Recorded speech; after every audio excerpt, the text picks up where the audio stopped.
Discussing anything related to the Confederacy and slavery is a pretty hot-button topic, especially since the Confederacy has its passionate apologists and critics. But generally, in a lot of the more popular debates on the issue, both sides do tend to hold that the Confederacy was a decentralized political ideology inherited from the principles of Jeffersonian democracy, and that it focused on states' rights, nullification, and an agrarian conservatism.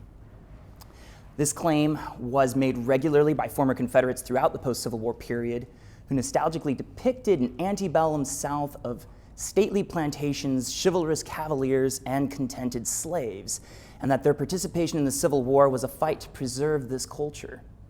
Historian James McPherson, certainly no Confederate apologist, summarized the Confederacy's fight as a drive to, quote, preserve its version of the Republic of the Founding Fathers, a government of limited powers, whose constituency comprised an independent gentry and yeomanry of the white race, undisturbed by large cities, heartless factories, restless free workers, and class conflict, unquote.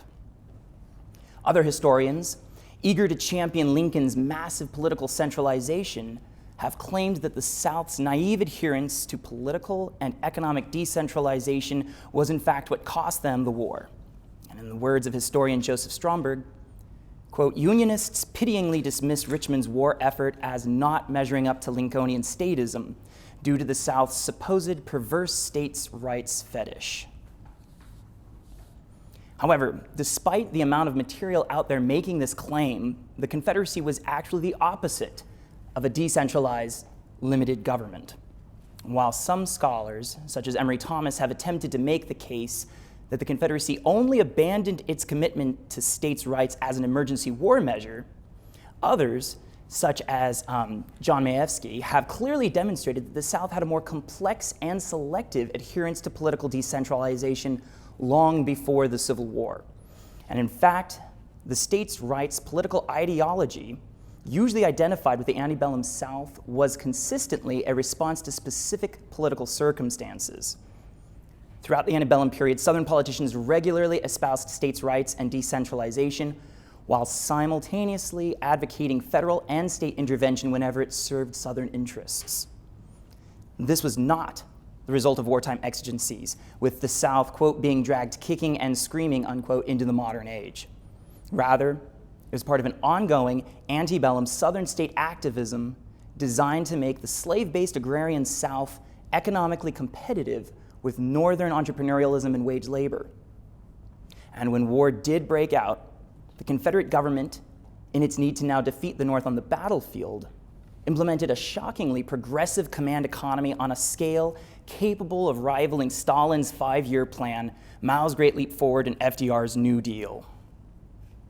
So how did the Confederacy get there?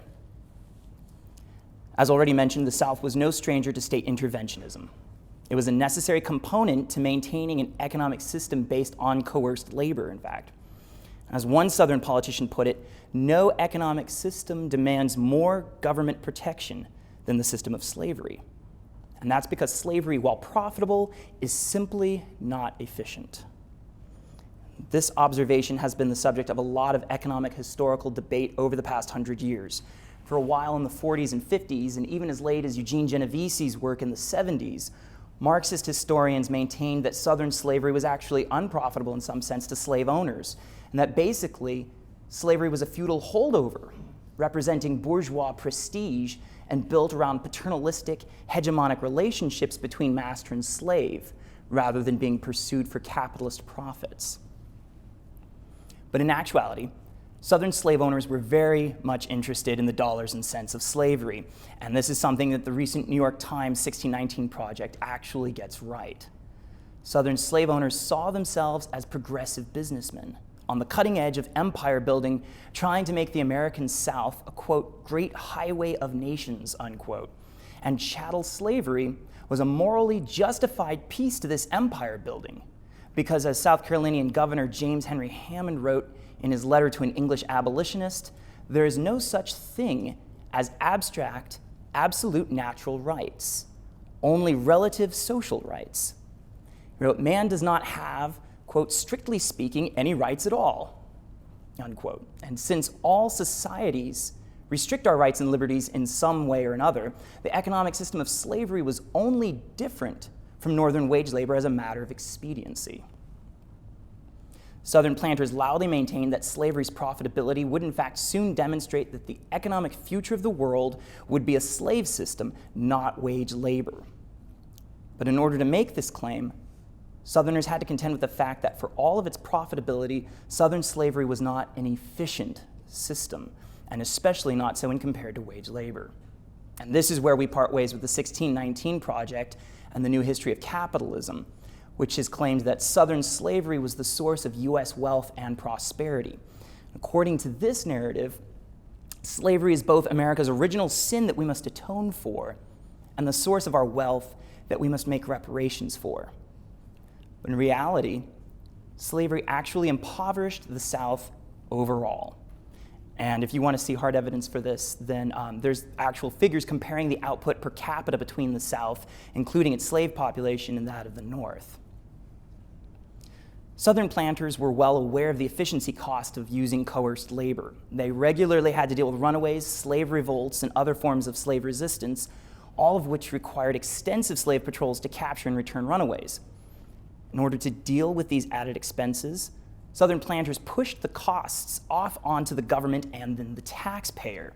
In some cases, this is done by having the state militia perform slave patrols, or even through mandatory slave patrol service by the local inhabitants, which basically served as a peacetime draft. Such laws existed throughout Southern states, but also extended to Northern states as well through the Fugitive Slave Act, which federally mandated that law enforcement in Northern free states had to participate in pursuing and arresting runaway slaves. Many of the free states attempted to resist these laws, and Southerners loudly denounced Northern state nullification and noncompliance with the Fugitive Slave Act. Planters insisted that they would be ruined without this mandated enforcement, particularly in border states where slaves could easily slip away across the border, and then it would be on slave owners to pay for their capture and return if Northern states could simply refuse to comply. Slave owners also used the state to make slave manumission through self-purchase illegal. And this was widespread throughout the Southern states, and in 5 of the Southern states on the eve of the Civil War, slave owners actually had to acquire the permission of state legislatures if they wanted to free any of their slaves. So Southern planters were actually pushing for laws regulating the private sale of legally recognized property in these instances. One of the reasons for these laws was because manumission creates populations of free blacks in the South, and that made it harder for slave patrols if they couldn't simply racially identify who was free versus who was slave. And this, incidentally, is also why the South had tons of laws regulating and prohibiting interracial interactions, including marriage.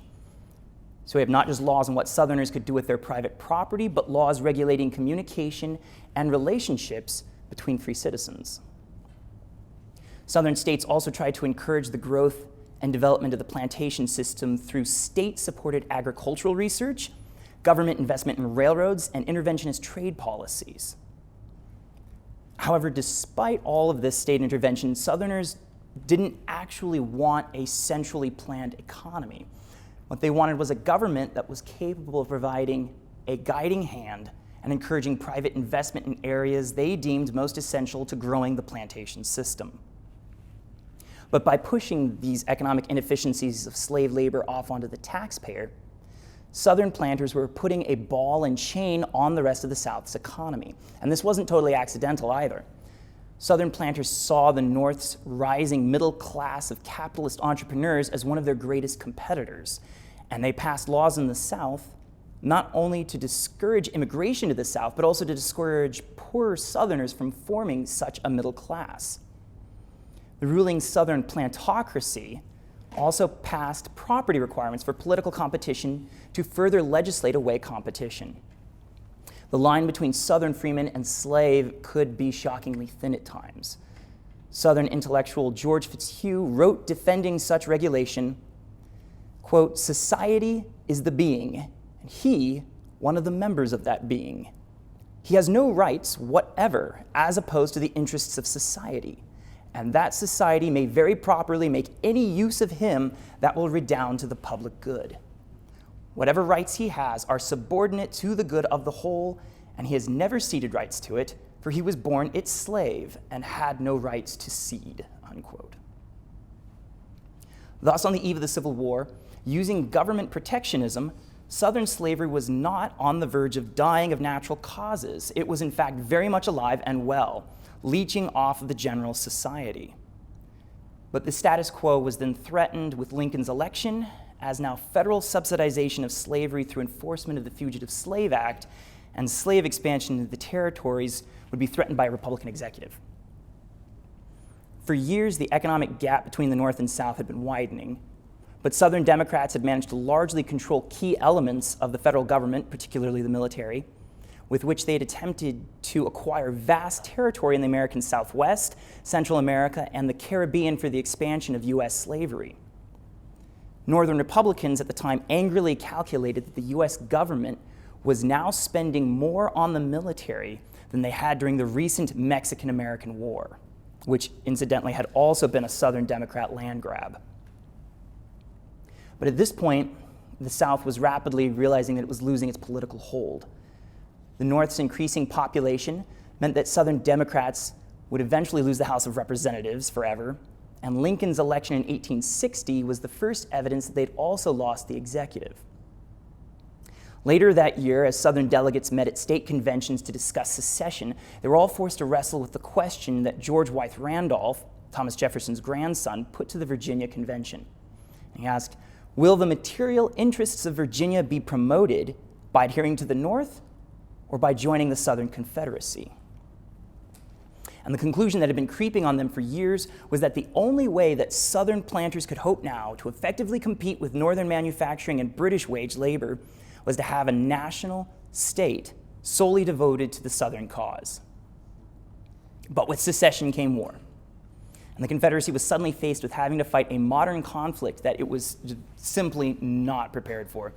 The North was an economic powerhouse, capable of fielding and supplying a massive army with arms and munitions, all of which required huge industrial factories for military manufacturing, as well as an interconnected web of transportation lines to connect these factories and then deliver the completed products to the front, and the South lacked all of this. In fact, one county in Connecticut manufactured firearms in 1860 worth 10 times more than that produced in all the Southern states combined.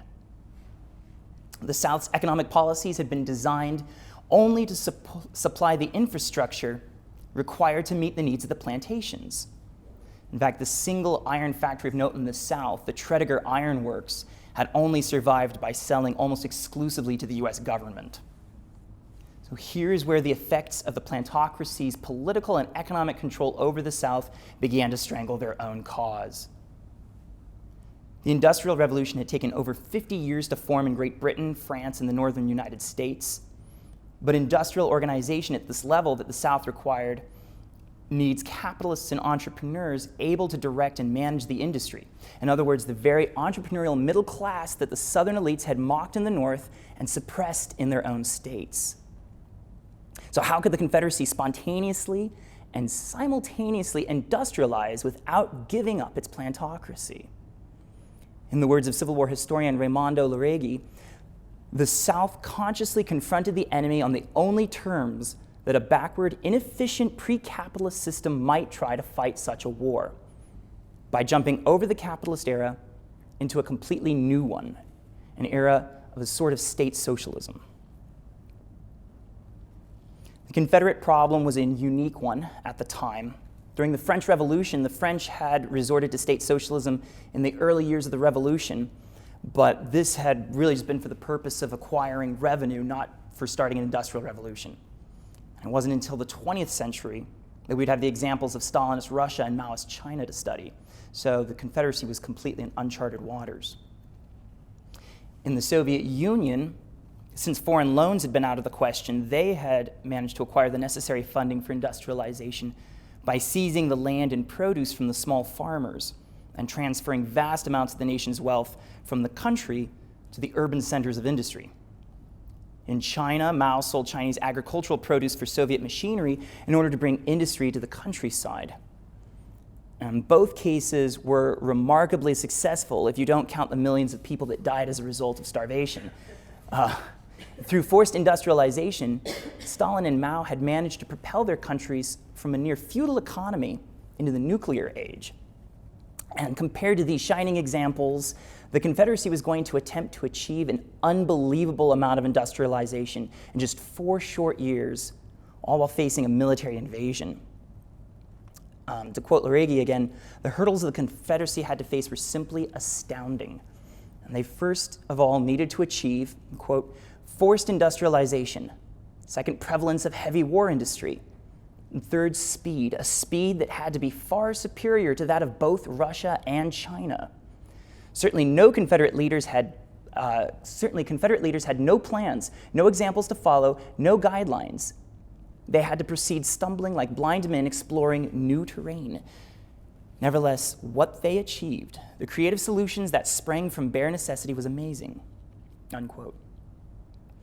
Initially, the Confederacy tried to follow the usual routes for increasing revenue, such as tariffs, taxes, and loans, but these all had limited success in meeting the Confederacy's massive financial war needs.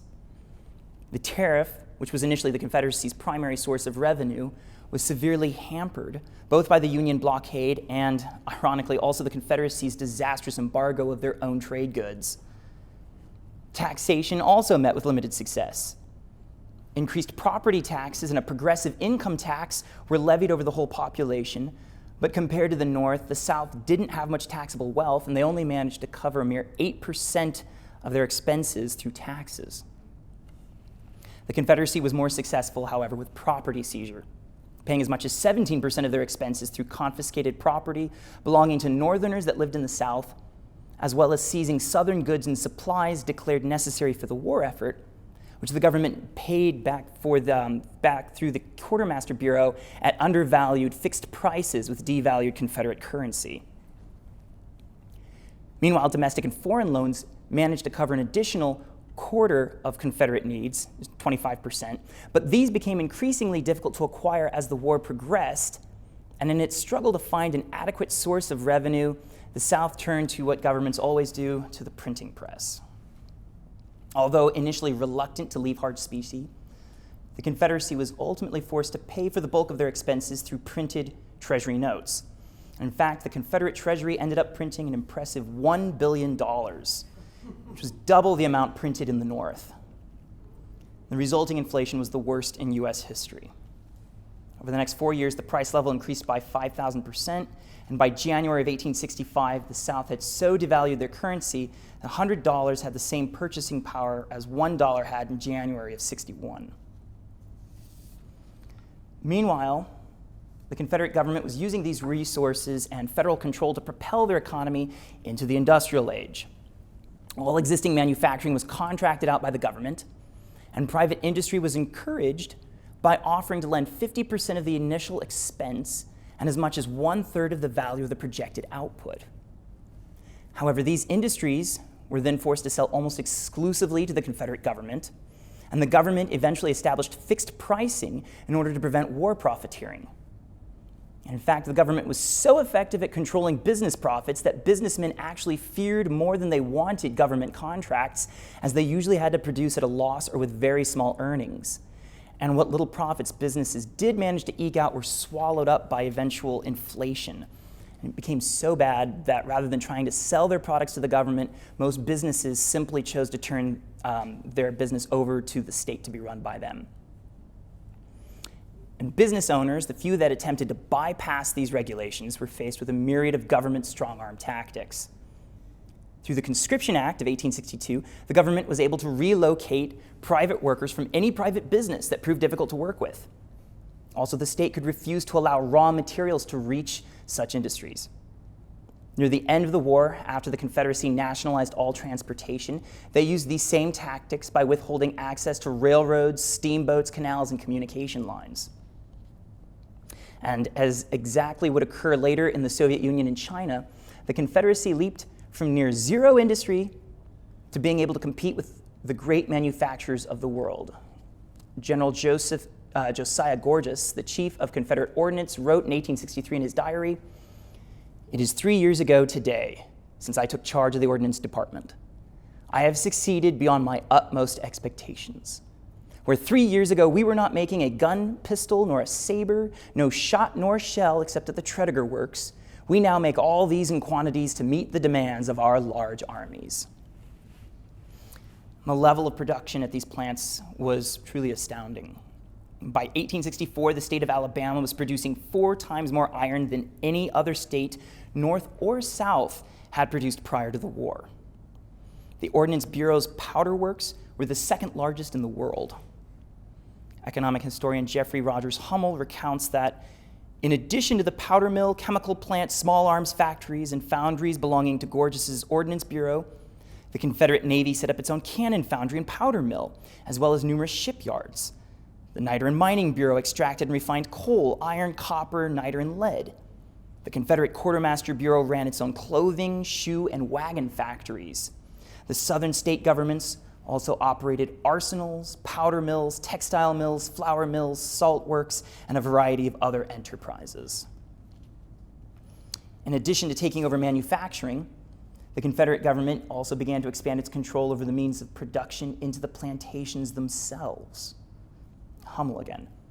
The states, in their effort to stimulate food production and help enforce the cotton embargo, imposed limits upon the acreage of cotton and tobacco that planters could grow, and prohibited the distillation of liquor. The central government, meanwhile, acquired such large stockpiles of cotton through its produce loans and the tax in kind that the government quickly became the market's largest cotton merchant. Cotton was the South's white gold, their main export. So if the government controlled its production, why not also its transportation and sale? In 1863, the Confederate War Department began buying its own merchant ships. And a year later, the Confederate Congress granted President Davis total regulatory control over foreign exports and banned the importation of all goods that it considered non-essential, quote unquote. The South had now completely nationalized its foreign commerce. And this was soon followed up by the nationalization of all transportation and communication lines throughout the Confederacy. Confederate war socialism had by this point also reached into all areas of society. The Confederate government instituted a nationwide tracking system that required all train passengers to acquire a special government pass in the hopes of being able to catch deserters and draft dodgers. And to this end, they also unleashed former slave patrols upon the general populace, truly turning the Confederate states into a slave system. So not only using the same system that had been used on the slave populations on the general populace now.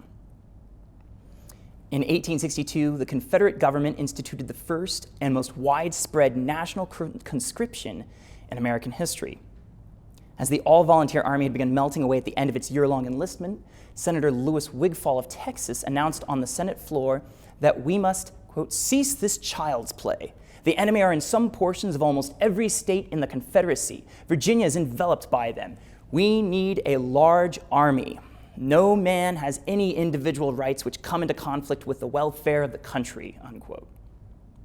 2/3 of the congressmen and senators agreed with him, and 80% of the Confederate war population was forcibly mobilized. While initially there were various draft exemptions, these quickly tightened as the war dragged on. However, one notable exemption to the draft that was loudly denounced by poor Southerners was a military draft exemption for planters who owned 20 or more slaves.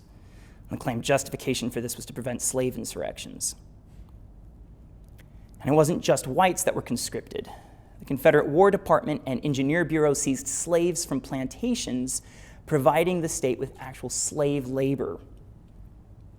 The massive Confederate state infrastructure grew and expanded until by the end of the war, the national government had gone from 0 employees in 1860 to over 70,000 in a massive, if poorly coordinated bureaucracy that included thousands of tax assessors, tax collectors, and conscription agents. This army of state-paid regulators and enforcers, while adequately serving the single-minded goal of industrializing the nation, were terrifyingly inefficient and routinely misallocated resources, probably not surprisingly. The bloated central state of the Confederacy was now suffocating under its own weight. Back to Jeffrey Hummel. A North Carolinian serving in the rebel Congress complained towards the war's close that the land was, quote, alive with government officials, thick as locusts in Egypt. He said Richmond was full of them, and even in his small hometown, he could not walk without being elbowed off the streets by them. As the North Carolina congressman belatedly realized, Southerners had permitted, quote, too much of brass button and bayonet rule in the country, unquote. These government locusts were now bringing the people to the brink of starvation and poverty. Through inflation, taxation, and reallocation of food, the South was facing widespread famine. Bread riots broke out in Richmond and had to be put down by the militia. Multiple armed revolts appeared all over the Deep South and had to be militarily dealt with. To quote Majewski again, fantasies of great metropolises, bustling factories, and bulging warehouses gave way to a reality of burnt plantations, ruined cities, and hungry soldiers and civilians. And yet, even as the population starved and the state collapsed in the face of Southern regulations and Northern invasion, the Confederate government still called upon Southerners to cast aside their individual rights in the name of the cause. One Southern journal, DeBow's Review, which had been a leading secessionist paper, put it succinctly. Quote, every man should feel that he has an interest in the state, and that the state in a measure leans upon him, and he should rouse himself to efforts as bold and heroic as if all depended upon his single arm. It is implied in the spirit which times demand that all private interests are sacrificed to the public good. The state becomes everything, and the individual nothing. So in conclusion here, in the end, the Confederate socialist experiment was obviously crushed in the War of Northern Aggression. So it's only a hypothetical question to ask, what if the Confederacy had managed to achieve a peace settlement with the Union in 1864, something that actually was quite a possibility? What would an independent Confederacy have actually looked like? Well, one thing's for sure, it would have been a far cry from the decentralized states' rights utopia its modern-day defenders wish it had been. And I think the lesson of this is wars between nations are rarely, if ever, fought between good and evil, and we should really stop trying so hard to pick sides. Thank you.